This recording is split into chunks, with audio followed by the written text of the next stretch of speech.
అందరికీ నమస్తే. నిన్న భూపాలపల్లి జిల్లా కేంద్రంలో ఒక బాధాకరమైన విషాదకరమైన ఒక యాక్సిడెంట్ జరిగింది.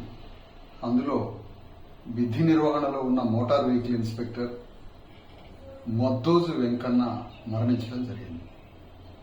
ఈ మరణం పట్ల బీసీ ఎస్సీ ఎస్టీ జేఏసీ తీవ్ర సంతాపాన్ని బాధని తెలియజేస్తూ ఉంది. ఈ జరిగినటువంటి ఈ ఘోరమైనటువంటి ప్రమాదంలో మొద్దోజు వెంకన్న మరి సామాజికంగా ఆర్థికంగా అత్యంత పేదరికంలో నుంచి అణిచివేతకు గురైన ఒక సామాజిక వర్గం నుంచి పుట్టిన ఒక వీరుడు. అలాంటి వీరుడిని ఈరోజు కోల్పోయాం.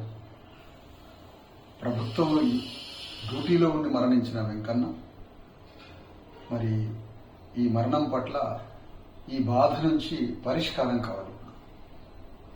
ప్రభుత్వాన్ని మేము డిమాండ్ చేస్తున్నాం. ముందు ఇమ్మీడియట్ గా అధికార లాంఛనాలతో ఆయన దహన సంస్కారాలు జరగాలి. ఇప్పుడు ప్రిపేర్ అవుతుంది.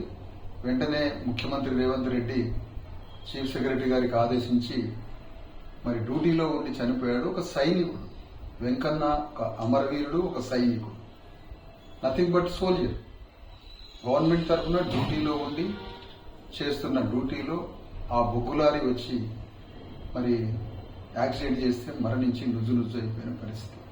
కాబట్టి ప్రభుత్వం దహన సంస్కారాలు చేసి ప్రభుత్వమే అధికారపూర్వకంగా లాంఛనాలతో చేయాలని డిమాండ్ చేస్తున్నాం.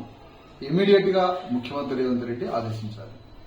రెండో విషయం, ఆ కుటుంబం అత్యంత పేదరిక కుటుంబం, ఎంతో నీతి నిజాయితీ కలిగిన అధికారి.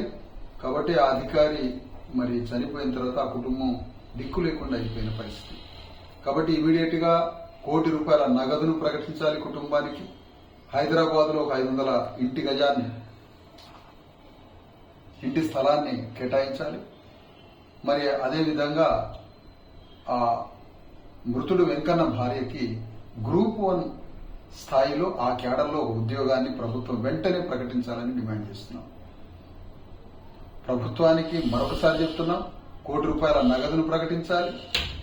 అదే సమయంలో ఆ వెంకన్న మృతుడి భార్యకి గ్రూప్ 1 స్థాయి ఉద్యోగాన్ని వెంటనే ప్రభుత్వం ఇవ్వాలని డిమాండ్ చేస్తున్నాం. హైదరాబాద్ లో మరి ఒక ఇంటి స్థలాన్ని, ఒక 500 గజాల స్థలాన్ని కేటాయించాలని కోరుతున్నాం ప్రభుత్వాన్ని. ఈ డిమాండ్స్ తో పాటుగా ఈ మృతి పట్ల కొన్ని అనుమానాలు ఉన్నాయి మాకు. ఈ అనుమానాలు నివృత్తి చేయాలంటే ఒక ఇమీడియట్ గా మ్యాజిస్టేరియల్ విచారణకి ప్రభుత్వం ఆదేశించి ఈ మృతిలో ఉన్నటువంటి మరి అనుమానాలను నివృత్తి చేయాల్సిన బాధ్యత కూడా ప్రభుత్వం మీద ఉంది. ఎందుకంటే ఎన్నో మాఫియా జరుగుతుంది ఈరోజు సమాజంలో. కాబట్టి కొన్ని అనుమానాలు ఉన్నాయి. అది ఎమ్మటే ప్రభుత్వం ఆదేశించి నివృత్తి చేయాలని ఈ సందర్భంగా కోరుతా ఉన్నాం. అందుకని మరి మరొకసారి మా ఉద్యమం తరఫున ప్రగాఢ సానుభూతి తెలియజేస్తా ఉన్నాం ఈ కుటుంబానికి. అందరికీ నమస్తే.